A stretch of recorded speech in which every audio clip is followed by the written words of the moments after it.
Welcome back to everyone. In this video I will guide you how to manage Google password on Moto G37. Let's start the video. First of all, go to app library.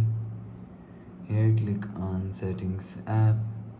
Now in setting, scroll down and click on security and privacy.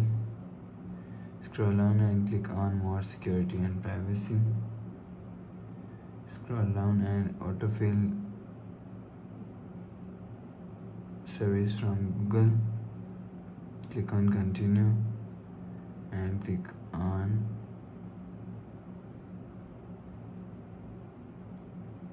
after click on autofill with the Google, click on Google Password Manager. After click on Google Password Manager,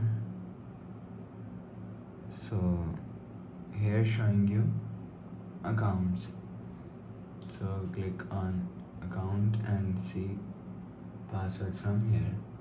After the process, go back to home screen. So please subscribe for more new latest videos. Thanks for watching.